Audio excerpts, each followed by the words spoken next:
तो अगर प्रश्न की बात करें दोस्तों कि एक क्रिकेट मैच में सचिन, गौरव और राहुल ने मिलकर 163 रनों का स्कोर किया।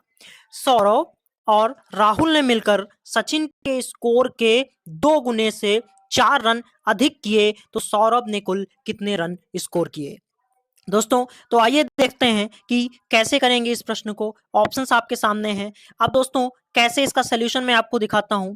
यहां पर आप देख सकते हैं कि सचिन का स्कोर हमने मान लिया। अब दोस्तों एक बात आप ये समझ लीजिए कि हम पहले स्कोर कैसे मानेंगे, इस बात को भी समझिए दोस्तों। तो मैं आपको बता दूं कि जिस भी पर्सन का कंपेयर करते समय यहां पर देखिए 2 कंडीशंस दी हुई हैं कि पहली बात तो इन सब ने मिल करके रन बनाए, दूसरी बात सौरव और राहुल ने मिल करके सचिन के स्कोर के 2 गुने। तो जिस भी कंडीशन में एक मेन पर्सन होगा आप उसी को हमेशा एज्यूम करेंगे।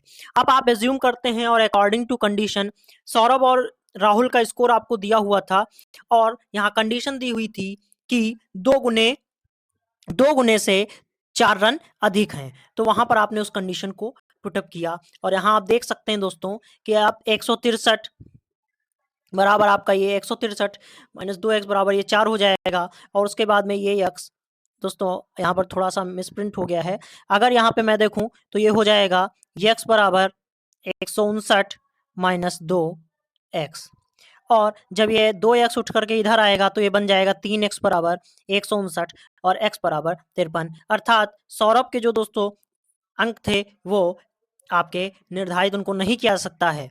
अगली बात करें अगर दोस्तों कि एक बिल्ली एक चूहे का दोस्तों पीछा कर रही है और पीछा करते समय जो चूहा है दोस्तों उसकी 5 छलांग, बिल्ली की 3 छलांग के बराबर है। देखिए चूहे की प्रत्येक 5 छलांगों की जो के लिए बिल्ली 3 छलांगे लगाती है। मतलब जब चूहा 5 छलांग कूदता है तो बिल्ली 3 कूदती है।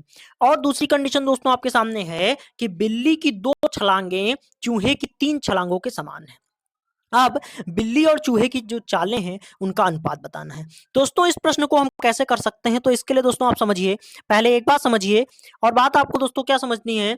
बात यह है कि यहां हम एज्यूम करेंगे चूहे का हमने एक एवरेज हम मान लेंगे कुछ भी। आप मान लीजिए चूहे का हमने x मान लिया और मान लीजिए रैट के लिए हमने x मान लिया और हमारा जो भी बिल्ली है मान लीजिए कैट है उसके लिए हमने y मान लिया। अब आप ध्यान से देखिए चूहे की 5 छलांग मतलब ये 5x हो गया और जो है बिल्ली की 3 छलांगे हैं मतलब 5x बराबर 3y हो गया। तो दोस्तों अगर हम यहाँ पे ऐसे लिखें कि x upon Y is equal to अगर हम दोस्तों लिखें तो ये हो जाएगा 5/3। मतलब कि उनकी जो रेशियो है चालों का अनुपात है वो 5/3 आ जाएगा। अगर हम दोस्तों शॉर्ट में करें, ये प्रश्न थोड़ा और लंबा हो सकता है लेकिन अगर हम ऑप्शन अगर देखें दोस्तों तो आपका पहला 4/5, 12/13, 16/15 या नन ऑफ दीज, तो दोस्तों आपका नन ऑफ दीज ऑप्शन सही हो जाएगा।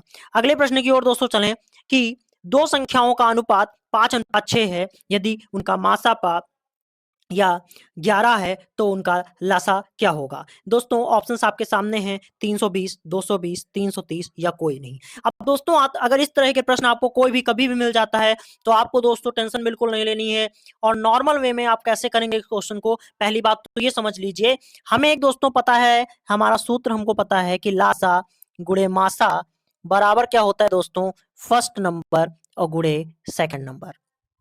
अब दोस्तों अगर इस क्वेश्चन के बेसिस पे देखें तो आपको दोस्तों पहली बात यहां दी हुई है दो संख्याओं का अनुपात। अनुपात आपके सामने है दोस्तों और अनुपात आपका है 5/6 मतलब 5x गुणे 6x बराबर दोस्तों आपका। अब यहां पर ध्यान से देखें अगर हम दोस्तों कि यहां पर जो आपका मासा दिया हुआ है दोस्तों, ये सोल्यूशन यहां पर देखिए आप देख सकते हैं कि मासा आपका दिया हुआ है आपके सामने। और मासा दोस्तों हम हमेशा एक बात याद रखिए, मासा हमेशा जो भी संख्याएं हमारी होती हैं उनका कॉमन होता है। मतलब यदि हम संख्याएं 5x और 6x मान लें मतलब x का फैक्टर उनमें कॉमन है तो x की वैल्यू ही दोस्तों 11 हो जाएगी और यही इसका मासा है। मतलब ये 11×5 दोस्तों 55 आ जाएगा और ये 11×6 66। मतलब आपकी संख्याएं जो दोस्तों आ जाएंगी वो हो जाएंगी 55 और 66। यही संख्याएं दोस्तों यहाँ पर ली गई हैं आगे। और मैंने भी आपको सूत्र भी बताया है कि पहली संख्या गुणे दूसरी संख्या बराबर आपका होता है लासा गुणे मासा। लासा दोस्तों आपको निकालना है, मासा आपके सामने है, यहाँ पर लासा आपको पता नहीं है, मासा आपके सामने है, तो 11 पचे 55 हो जाएगा दोस्तों। और 66 आपका, और 5 की जब आप गुणा करेंगे दोस्तों, यहाँ पर आप ऐसे भी कर सकते हैं 11 गुणे 5, तब आपका 66 गुणे 5 330 आ जाएगा। तो दोस्तों आपका ऑप्शन सी सही हो जाएगा। अगले प्रश्न की ओर अगर दोस्तों बढ़ें, दोस्तों ये प्रश्न बहुत ही अच्छा है, इसका लेवल बहुत अच्छा है। आप इस प्रश्न को एक बार देखिए जरा सा। प्रश्न को देखें तो यहाँ पर पूछा गया है 9 square plus 10 square plus 11 square plus so on up to 20 square, मतलब हमें सम बताना है दोस्तों। तो आप कैसे करेंगे? अब दोस्तों आप लोगों ने एक चीज पढ़ी होगी कि जो एक से लगा करके एक का स्क्वायर, 2 स्क्वायर, 3 स्क्वायर, यहां तक, मतलब जब आप इनका आपने सम पढ़ा होगा, मतलब प्राकृतिक संख्याओं के वर्गों का योग जो आपने पढ़ा होगा, उसका दोस्तों एक फॉर्मूला आपने पढ़ा होगा, n plus 1 2n plus 1 upon 6। आपने ये फॉर्मूला दोस्तों पढ़ा होगा। अब दोस्तों लेकिन दिक्कत ये है हमारे सामने है कि यहाँ पर 1 से शुरुआत नहीं है, यहाँ पर शुरुआत 9 से है। तो दोस्तों क्यों ना हम इसमें कुछ जोड़ दें और कुछ अगर हम घटा दें तो कोई दिक्कत नहीं होने वाली है।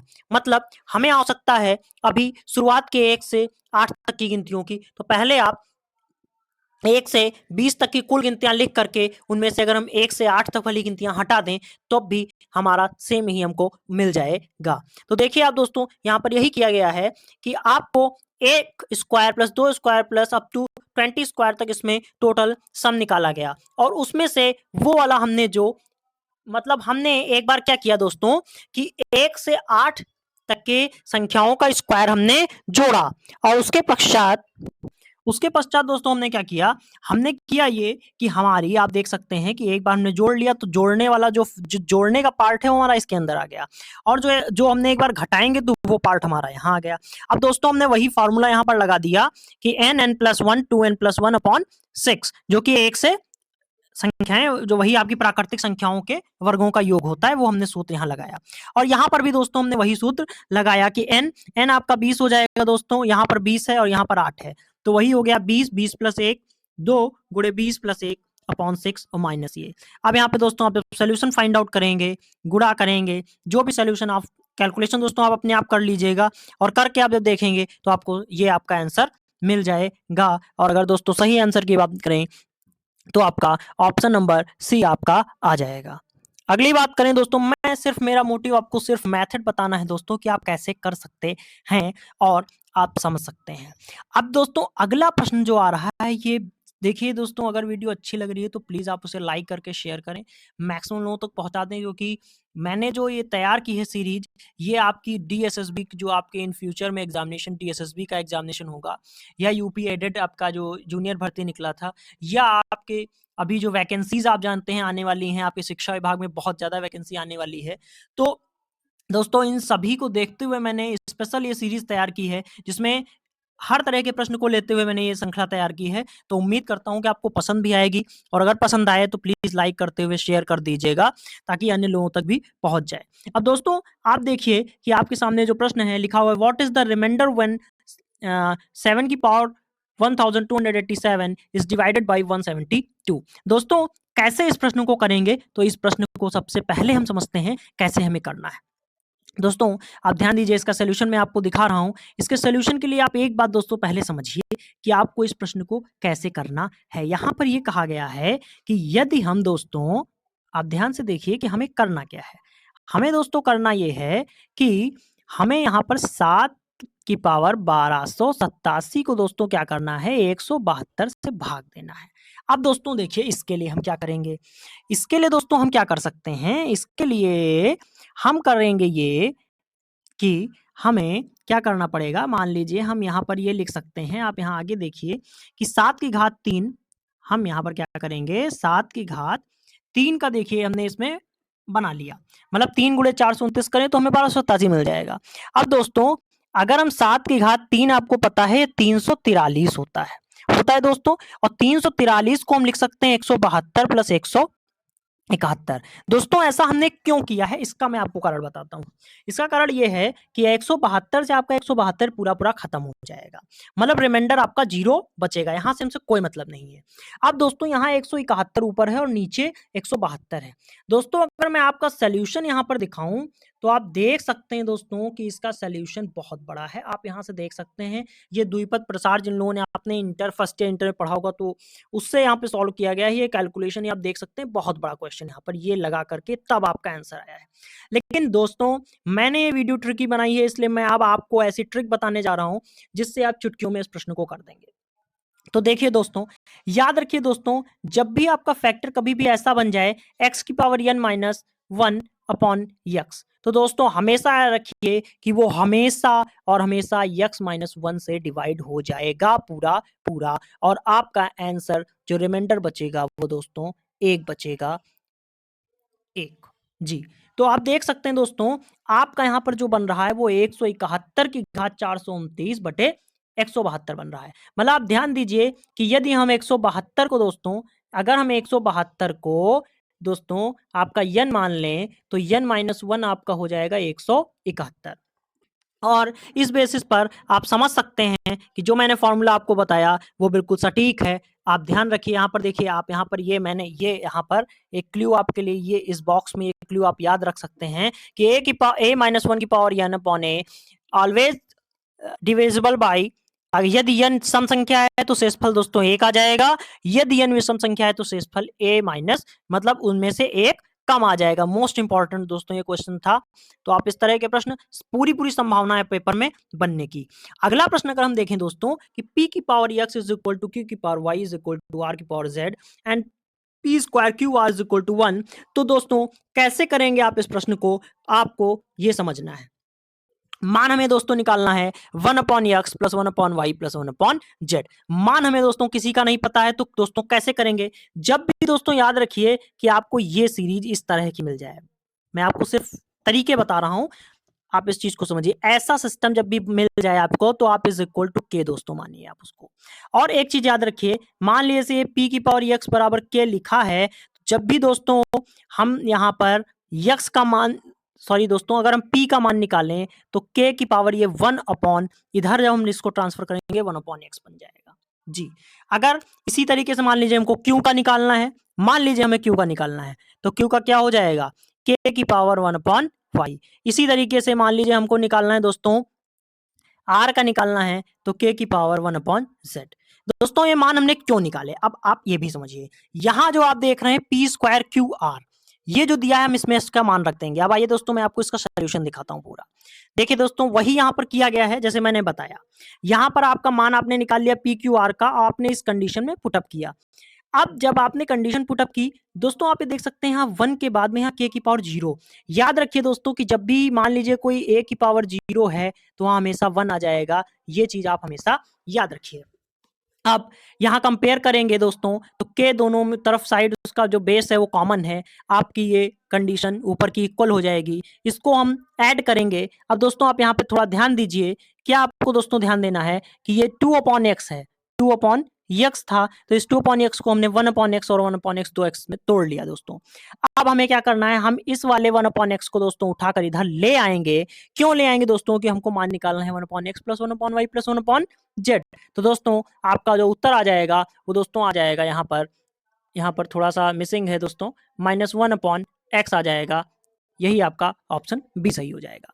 अगले प्रश्न की ओर दोस्तों बढ़ूं, अगर अगला दोस्तों प्रश्न क्या बनता है आपका, देखिए अगला प्रश्न दोस्तों आपका बनता है find the value of a plus b का whole cube upon 8 if a is given. दोस्तों a की वैल्यू आपको दी हुई है दोस्तों, और अब आपको बताना है कि आप दोस्तों क्या करेंगे। पहले थोड़ा सा यहाँ पे करेक्शन आप कीजिए, यहाँ पे प्लस है दोस्तों, यहाँ पर माइनस है, दोनों जगह थोड़ा मिसप्रिंट हो गया है। ये प्लस है दोस्तों और ये माइनस, मतलब ये लिखा है √5 प्लस 2 अपॉन √5 माइनस 2, ये लिखा है दोस्तों।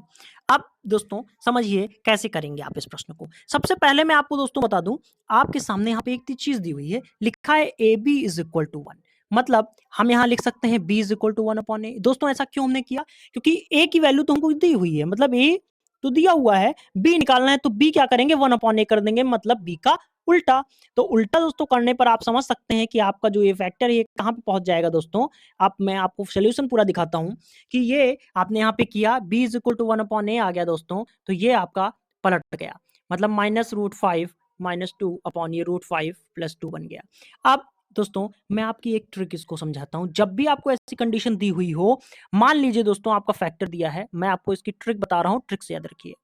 मान लीजिए रूट ए प्लस रूट बी लिखा है, नीचे लिखा है रूट ए माइनस रूट बी, ऐसे लिखा है।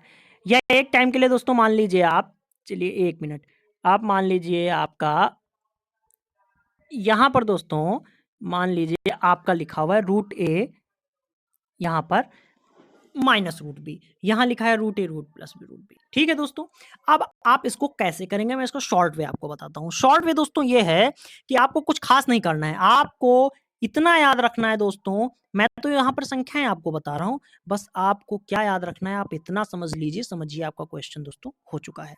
या अगर मैं इसको एक एग्जाम्पल के तौर पे ले लूँ, मान लीजिए, तो आपको समझने में थोड़ा ईजी हो जाएगा। अगर दोस्तों फैक्टर आप हमेशा नीचे याद रखिए, नीचे का जो आपका टर्म जहां पर भी अगर एक पॉजिटिव साइन दिया हुआ है, मान लीजिए प्लस है तो उसके साथ में माइनस आएगा, या माइनस दिया है तो प्लस आएगा। मतलब आपने एक आइडेंटिटी पढ़ी है कि a plus B and a minus B in second bracket is equal to a square minus B square, आपने ये दोस्तों पढ़ा है। अब मान लीजिए आपके पास कंडीशन बनती है, यहाँ पे बन रहा है रूट 5 माइनस 2 और रूट 5 प्लस 2, तो ये दोस्तों क्या बन जाएगा, ये बन जाएगा root 5 whole of square minus 2 whole of square. मतलब ये हो जाएगा रूट 5 का 5 माइनस 4 इज इक्वल टू 1। मतलब नीचे जब 1 आ जाएगा दोस्तों, तो नीचे का मतलब कंडीशन जो मामला है पूरा खत्म हो जाएगा। ये तो इसलिए आप जब इसको सॉल्व करेंगे तो ये 18/1 आ जाएगा इज इक्वल टू 18 हो जाएगा। और हमें दोस्तों चूंकि ये वैल्यू हमारी आई है a प्लस बी की, मतलब a प्लस बी हमारा दोस्तों 1 आया है, हमें क्या निकालना है दोस्तों, हमें निकालना है a plus B whole cube. ये दोस्तों 18 आया है, तो आप इसका 18 का क्यूब निकाल करके अपॉन 8 करेंगे तो आपको 729 आ जाएगा। अब अगले प्रश्न की ओर दोस्तों अगर बढ़ें, अगला प्रश्न क्या है कि किसी परीक्षा में अमर उत्तीर्ण अंक से 8% कम पाता है और मोहन उत्तीर्ण अंक से 20% अधिक पाता है। यदि इन दोनों के अंकों में प्रतिशत का अंतर 14 है तो उत्तीर्ण प्रतिशत कितना है। अब दोस्तों बहुत इजीएस्ट वे में आपको इस क्वेश्चन को बताऊंगा। पहली बात तो ये समझिए कि दोस्तों कि इस प्रश्न की बात यह है कि इसका करेक्ट आंसर तो दोस्तों ये है कि ये कांट बी डिटरमाइंड, मतलब इसको हम निर्धारित नहीं कर सकते हैं। क्यों दोस्तों नहीं कर सकते हैं, क्योंकि यहाँ पर पूरी एक कंडीशन, एक फैक्टर हमें यहाँ पर नहीं दिया है। यहाँ पर जो कंपेयर किया गया है वो दोस्तों अमर का उत्तीर्ण अंक जो है ये बताया गया है कम पाता है इतना, और मोहन का उत्तीर्ण अंक इतना कम पाया गया है, लेकिन ये नहीं हमें बताया है कि किससे कम पाता है या किससे ज्यादा पा रहा है। तो ये चीज क्लियर नहीं की गई, इसलिए यहाँ पर निर्धारित नहीं हो पाएगा। अगली बात करूं अगर दोस्तों कि 200 अजीत ने 20% की छूट दी और उसका लाभ 200 रुपए से घटकर 100 रुपए हो गया,